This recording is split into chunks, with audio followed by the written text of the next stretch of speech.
The Miraculous Journey of Edward Tulane, Chapter 19. The days passed.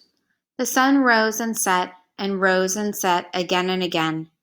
Sometimes the father came home and sometimes he did not. Edward's ears became soggy and he did not care.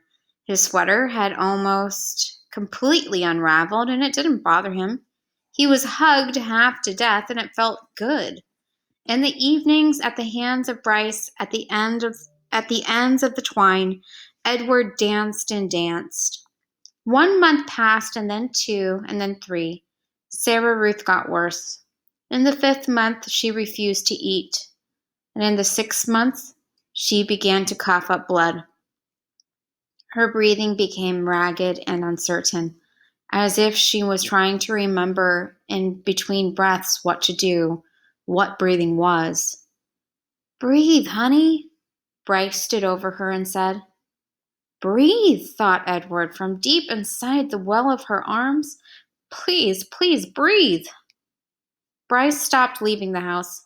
He sat at home all day and held Sarah Ruth in his lap and rocked her back and forth and sang to her. And on a bright morning in September, Sarah Ruth stopped breathing. "Oh, no," said Bryce. "Oh, honey, take a little breath, please." Edward had fallen out of Sarah Ruth's arms the night before, and she had not asked for him again. So face down on the floor, arms over his head, Edward listened as Bryce wept. He listened as the father came home and shouted at Bryce. He listened as the father wept.